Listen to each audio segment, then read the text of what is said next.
nalona bangagresa ngayo nabuya ngakepha noma ngabuya kuphela abayinka zabanye masekuwena aphele emqaleni ngabuya ngabuyekeza ikhathi lapho yashiyene uthwe hayi angeke bazobathi ngahlala lapho ngiyasuzuka ngasifike ngafuna amaphilisi ezinhlungu bengiloya ke fike ayibona konke bathabuka ngithole ukuthi ngiphumile ngahlala kulo unyaka wesine ngalima kwayibona specialist amathambo ngoba lo dokotela lwazala Mount Frere wahlala nomntana wamhlabela i-x-ray ngoba mina ngibone wambizisa bona mthambo ngikile ngashayeka ngamthambisila nina isibhayi ngishaywa khona lenkosi lapho manje sizobona la after 3 years ngonyaka wesine susilala liphile la indaba yokuhlala lapho njengoba manje ngesihlalo angisakhona ukuhamba ngama-crutches ngihlala esibhedlela for 6 months last year ngaphuma ngiwubed ridden ilapho-ke ekwakunzima kungase ngiqala nama-bed sores ubuya kwami esibhedlela thanks ngokuthi ngiphume kulesa sibhedlela angifiseli ngisho isitha sami ukuthi siyohlala khona until abantu bakithi abamnyama baguqule ingqondo zabo bafunde ukuba nomuntu abantu abaningi lapha angiboni emehlweni kodwa indlela zami ziyeva abantu abaningi abafana ngoba bekufanele bafe it's because of negligence okubuhlungu bese ngiphathiswe okwenja esibhedlela nodokotela namhlanje discharge akangibuzanga ukuthi kubuhlungu kuphi yini oyizwayo overall discharge wanikeza amaphilisi engathi ngifike endlini amanye wawo ngoba bengiwaqala angazi ukuthi unginike ngoba ezwani angifuni ukuthi unginike amaphilisi awu poison inkinga unginike amaphilisi angaqondene nami ngoba umzimba wami waba stiff ubusuku bonke ngadecide ukwayeka ngawasusa amaphilisi nami ngathi lawa ngoba bengiqala ukwadla angisophinde ngwadla thanks with Port Shepstone Hospital ukuthi zibone ukuthi ngidliwa yini nokuthi bangipha amaphilisi einhlungu ngibe ngiyakwazi ukuhlala la ngaphambi kwenu isikhathi eside kangacabanga indlela ekusuka eBizana ngihlele emotweni ngifike kona ngizwe ukuthi ngifed up kodwa ngisakhona ukuhlala ngiyabonga kusibhedlela sase-Port Shepstone nodokotela baso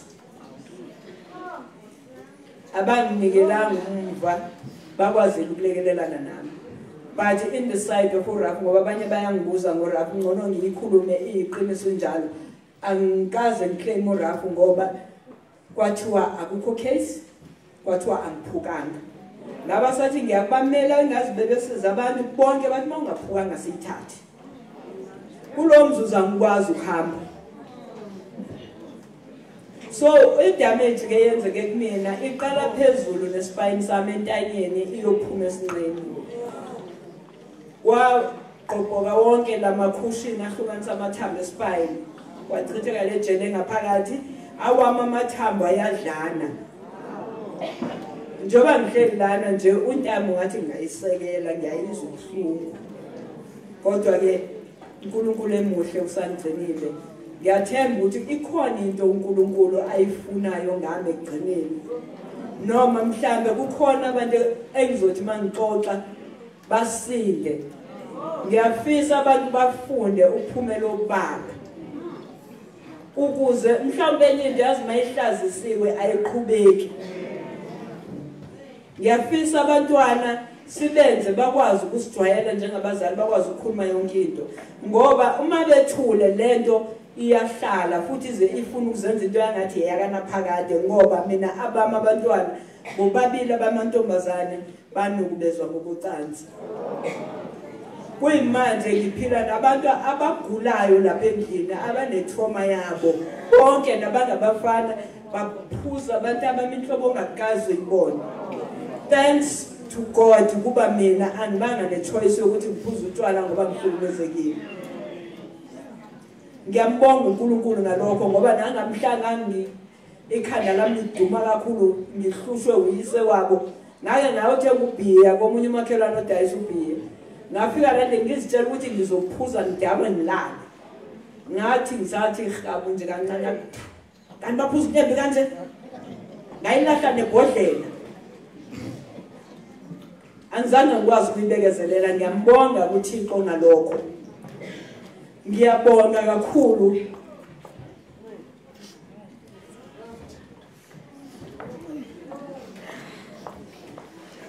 kakhulu isontweni lamawesele ngokungirecognize lingenza umuntu. Ngoba the time ukukhuluma lana angiphilisa abanye abantu kuphela ngiziphilisa nami. It's a healing process yokuthi ngikwazi ukukhuluma. Mina ngimuntu ongenawo amahloni angisabi ukukhuluma phambi kwabantu ngisho abantu ngibabona shiya ukuthi angiboni manje. Ngizibonela ukukhanya kuphela. Kodwa uNkulunkulu ngendlela angidala ngayo mina wangidala uNkulunkulu wangipha italente elihlukile kwelabanye abantu. Angikaze ngiphuphe ngiyiphoyisa. Angikaze ngiphuphe nguthisha. Angikaze ngiphuphe ngiyo noma yipi graduate emaphambi kwabantu noma yenza umsebenzi wabantu or any public servant. Phupho lami lilodwa engakhula nalo mina. Nangiphupha ngimi esiqongweni sentaba. Phezulu ezansi kunezitwele zabantu ngezi-addressa. Ngendlela engazi nami ukuthi ngangi-addressa ngani kodwa ngangithola ukuthi bonke balalela. Sele kungakhula nalelo phupho. Ngithe manje ngiba ikhansela ngathi mhlawumbe my dream comes true now. Nasebenza nabantu nalapho angithola ukuphumula. Abantu abasuke eDesign bayayazi leyo nto. Ngijahwe ngeenkali for 5 years. Ngiward council. Ngijahwa amadoda. Hayi abafazi. Kodwa uNkulunkulu ngoba unento ayifunayo ngami. uNkulunkulu wangisindisa lapho. Ukuthi ngangisinda kanjani kwaphoqa ukuthi ngisusa abantwana bami ngingahlali nabo. Abantwana bami ngiqala ukubathanda manje. Bengingakwazi ukunika abantwana bami uthando. Ngiqala ukubathanda abantwana bami uyise ngasekho phambi kwamehlo wami eseboshiwe. Engikuthandayo nokuboshwa kwakhe, boshelwa amacala wakhe we-statutory rape ngoba wayithandana nabantwana bawo under age of 14 years. Ngambhaqo kokuqala ngamtshela ukuthi ngamhla uNkulunkulu uhulumeni wena wakubamba uyozala ukhiya kude ngoba manje uhulumeni akasahleli ngabantwana. Angazi into enjena uyenzelani. Ngangingekho buhlungu ngokuthi mhlawumbe umyeni wami uyajole into engangena ndaba nayo leyo. Ngoba vele akazangithanda. Wahlula ukungithanda semfuni ngetrain. Wahluleka. Akazangithanda. So ngangena ndaba ukuthi kwenzakalani naye kodwa into eyayingizwisa ubuhlungu into ayenze bantwaneni. Iyona into eyayingizwisa ubuhlungu leyo. Ngiba buhlungu bemanje ngibona kuwe umuntu wesifazane odayisa ngabantwana. Ayikho into engiphatha kabuhlungu njengaleyo ukuthi kube wena onesibindi sokusasazela izingane zakho emadodeni amadala ngoba ufuna zibuye noplastic. Ngiyadla ngiyasutha mina angisebenzi indawo ngoba uNkulunkulu nezinyoni zezulu asihlwanyela zilima indawo kodwa uyazonda. Nami ngiyafana nezinyoni zezulu. Ayikho uNkulunkulu into angangenzeli yona ngiyifisa. Yize ngingakabi naso sami isihlalo sokuhamba ngoba lesi sesidlule abantu abawu6 behlala kusona njengoba usibona siboshwe ngocingo asikhoni nokuhamba kahle.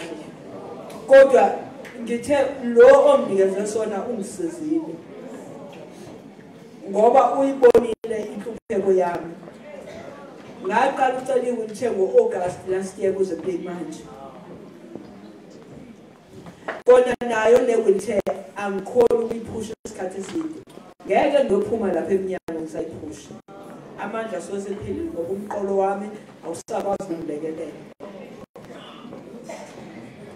Ukuze ngingaboni emehlweni ngicela unganishini blank ukuthi kwenzakaleni emehlweni ngingaboni. Ukuze amehlo ami angaboni. Yintsha lento ongaboni wami ngelanga engalimala ngalo ngase ngiqalile ukuba partially blind. Kodwa ngangisakhona ukubona imoto ehamba lapha about 2 kilometers away. Ngangisakwazi ukuyibona imoto lapha. Bengisakhona ukudrive amakufuneka ngidrive. Kodwa into engilimaze amehlo ukusebenzisa i-treatment e-wrong okashukela for 16 years. Ngicela singakhohlisani bazali bami, ngiyazi ukuthi bakhona abantu bakwa-health abakhona phakathi kwenu. Ushukela awubulali amehlo, i-treatment esibulala amehlo. I-treatment ebizwa nge-metformin inama-side effects amaningi indlela eyisimanga. Ngiyeke ukusebenzisa i-metformin ngo-February last year, angaze ngiphinde ngibe nenkinga kashukela. Sengibulawa yiwona ama-side effects ukuthi bese ngidamejeke kakhulu. Imilenze yami inambu, yize ngazange ngilimale emlenzeni kodwa inambu ile ya treatment. Le treatment inama-side effects amaningi, yenza i-kidney failure, yenza i-heart failure, yenza brain damage, i-blindness, i-numbness, kuningi. Mina ngiphila manje ne-brain tumor, ngiphila ne-breast cancer, amabele wami omabili, ngiphila ne-cervical cancer, ngiphila ne-high blood pressure, ngiphila noshukela emzimbeni wami, ngiphila ne-kidney failure, ngiphila ne-heart failure. Kulabo chronic abakhona cishe nabo bonke except HIV and AIDS. Iwona wodwa engawutholanga. Ngiyacela bazali bami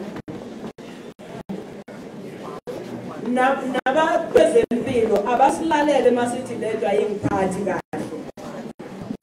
Bengiyinto ehlala ibhocobela ingenawo amandla. Ngisebenzisa i-metformin ne-insulin. Manje ngisebenzisa i-glimepiride u-4 milligrams.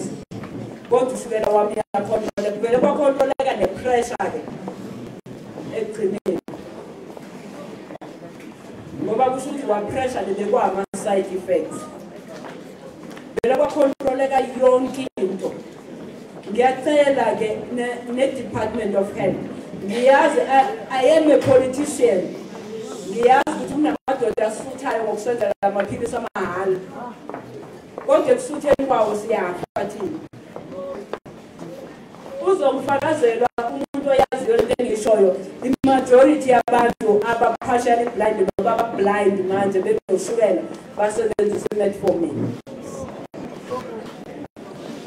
Bakhona abayisebenzisa bona ibalungele.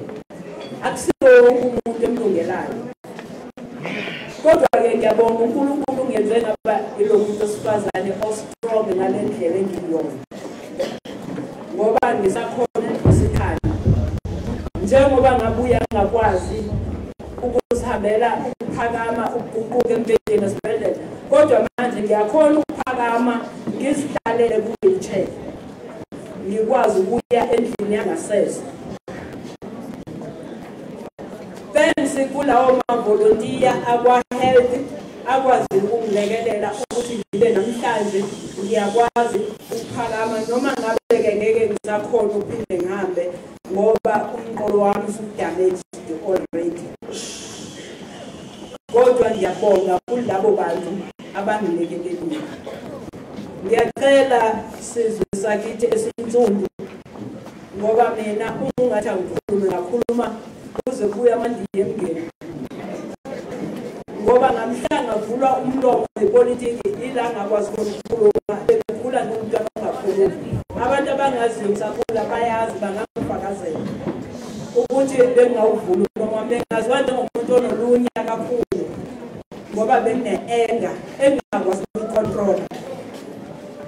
Ngiyacela ke bazali bami silekelele abantwana bethu sakhe isizwe esiphilayo. Anginqabi noma ngabe kukuyiphi platform lapho abantu bebona ukuthi ngingaba usizo anytime noma ngabe ngimaphenzi noma ngabe kwenzakalani umlomo wami uNkulunkulu engakawuvali ngiyokhuluma. Ngicela ukuzibongela ke mawesela amahle. Ngibonga ithuba eninginike lona. Nginethemba lokuthi lokho engikhuluma la abanye uzobalekelela nabo baphume ngoba abantu abaningi bafela ngaphakathi. Abanye baze balala ukuthula bengakaze bawuvula umlomo. Ngiyabonga. Isumhlobo wabantwana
ndisukume ndenze something, I wanted a clinician, a practitioner, okokuba ithethe nathi for 3 minutes.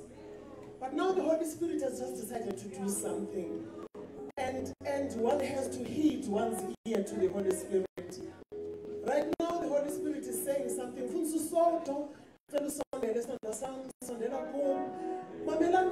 There are taps that the enemy opens. There are gateways that the enemy opens in our lives. There are gateways that the enemy opens in our lives. Singaqapheli. uDavide xa ezobulala indoda ngenxa yokuba elele nenkosikazi yayo akakhanga qondo okokuba he was opening a gateway kwadlwengulana abantwana bakhe endlini ngento evulelwe nguye inhloko yekhaya. Mfundisi uside ngicela usonde lapha sisi. Mfundisi uside ngicela usonde lapha. Xola kancima wakho, xola kancima wakho. This is changing to something ebengakhange ndiyilindele.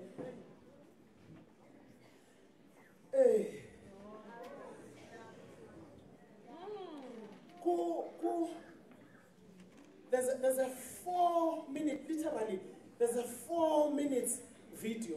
Madam President, we are facing a huge challenge as a humanity. I said this. We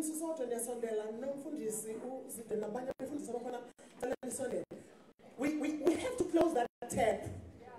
It cannot be that kukumntwana odalwe ngemfuzo nokufana noThixo oza kuba into yokulandelwa nguSathane. It cannot be. Ingabe sikhonza uKristu ophilayo. There is no way. There is no way. There is absolutely no way. Yes, yabona thina sesiyinhlobo ezazinto ukuba ubakhendaya yabawo dafike nathetha. Angikhathali mama uthole angikhathali noba ingathathi 20 years but kuthe ngamanye amaxesha ndifuna ukuyolamla ndithi sawuyeka ngoba. It cannot be. There is absolutely no way. But I'm trying to go somewhere. Listen to this. The video, the clip endithetha ngayo 4 minutes. Gumuntu ongada kusanda kuvela umntanakhe ngesisa, okay? Kuthiwa isisa. Sesaqhela C-section sisavele sebenza usisi sikela. Usisi ukubabele umntwana athatha umntwana. Kanti they had a habit ekhaya Madam President yokumane utata ethetha esuswini senkosikazi barekhode athethe no baby girl wakhe. Babesazi bazofumana umntwana wentombazana. You are someone's daughter. Mfundisi usodwa ndizodeclarisha and I'm not ordained. I'm not in 5-fold ministry. But ndizodeclarisha. I stand as the daughter of the Most High God. And it is going to happen. Ndizodeclarisha.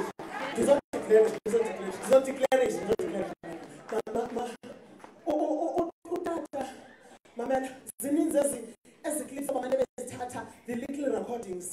Avela umntwana yayibona inionate into egqiba kuvela isafuneka iyohlanjwa ithathiswe enesarap iyohlanjwa khona iyaqhashambula iyakhala kuthiwe yeyi akanamandla hure nathi namanesi siyavuyisana xa likhala lebo sivuya kakhulu kunjalo nje hlanjwa kodwa utakhe ave kabuhlungu athi please nurse play this for my little girl while you give her a first bath. Ayithathe lo tata lo nurse lento futhi avume amdlalele athethe utata. Shush my little girl. Thula sana lwam. Utata ukhona, I'm right here. Shush my little girl. Dad is right here. Luthula usana. Ngoba le sound kayise luyazi sibelekweni. Ndilinde. Luthula usana. Qhubeke nesi athi xa ifika kwiphatha apho emnxibisa khona aphinda qala umntwana aqhaqhazele isikinimba kutata. Unina basabhizi bamphethe ngale kwelacala ngoba ubeleke ngokusiko. Athi mhlalelele this time. Ayikasivula amehlo lento okuhlanjwa. iphinde idlale this particular sound clip. Ithi xa idlala athi, hush my little girl, dad is here, dad is here. Hush baby girl, hush baby girl, daddy loves you. I love you, I love you, I love you. When he said that, the neonate opened its little eyes. Not only kept quiet, but kept quiet. And we need to empower ourselves. There are things that we need.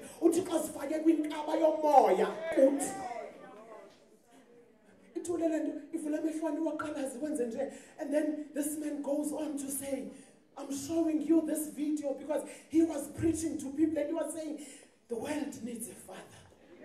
Mamela, it cannot be that we're going to have otata abazokwenza obuhlungu bunje. Athi umntwana xa iqala ukuthetha athi didn't know okokuba kanti akanisali. The world needs a father. It's actually TWNF is an organization. We need the Father. Now, my friend is, you are going to speak to the Father and you're going to say to him, Father, there is your daughter right here, right now. Father, this is your daughter right here, right now. We need your assurance that you love her.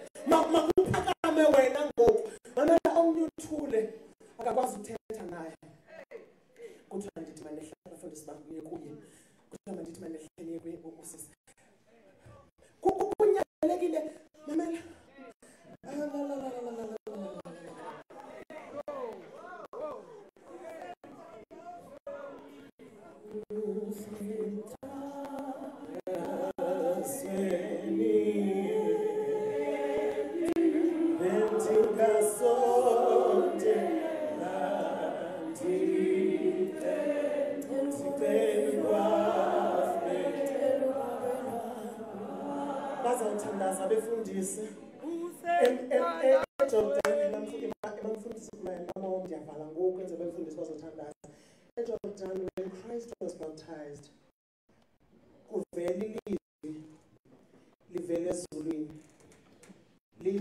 we see ngexesha elinye ubuthathu bukaThixo kuvela ilizwi omnye uThixo nanku ezenza umfanekiso webobe bobathathu they are here kuvela ilizwi lithi ke ngoku elizwi this is my son in whom I am well pleased. Please tell the Lord this is his daughter. Tell our Father this is his daughter. Hand over to you.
we receive. Lord Uthixo athi tyale kuye, then you receive. We are standing in the gap now. But whatever. And in Bantanas, I was receiving a new wheelchair. And the other but I'm receiving a new wheelchair and it's because ngoku uThixo umenza i-testimony. I-testimony ngoku kwidala likaThixo. Because sonenzeka even apha kuzo zonke endusiseleke ezithetha bakhona abantu abakhe bavela kwezo angles. But uThixo is here to leave those people, to heal those people. Bayazi into yoba uThixo uyabathanda. Njengusise sitsho ithi ayikho into abafuna uyiva into yoba uthi God loves you. I love you.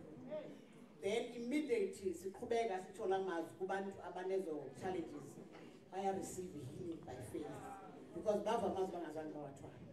Into endifuna ukuyitsho mama enkosi kodwa ndifuna ukuthi noba uhleli phaa, if there's something uThixo athi you receive endaweni kasisi ngoba uThixo is doing a new thing ebomini bakhe. He's doing a new thing.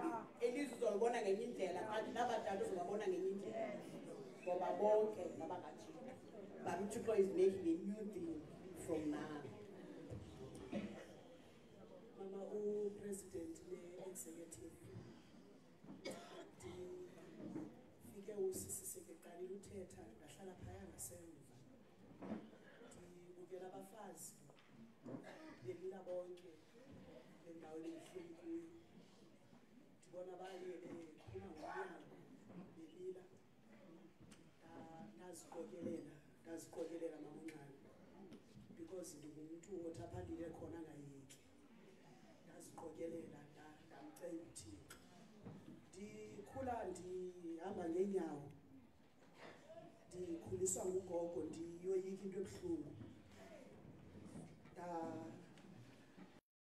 ndaqhubeka apha kuBhonzi ndaya kugogo ndikhala it is a real thing I saw story ugogo aqazule lapho nefasikoti yakhe endala andiophe lo mlewophayo lithi lawunquma igazi abanye abafazi abalapha abasophi kodwa igazi liqinile athi ugogo kumlethabona igazi alisophi athi umntanami khulule ligqesha endikubophe ngalo ngoba izinto eziqinyiweyo azipholi abafazi bamupresident bafela ngaphakathi abafazi bafaka i-makeup bakavarisha igazi uthi mandithi xa sidedela usisithobeka ndicela abafazi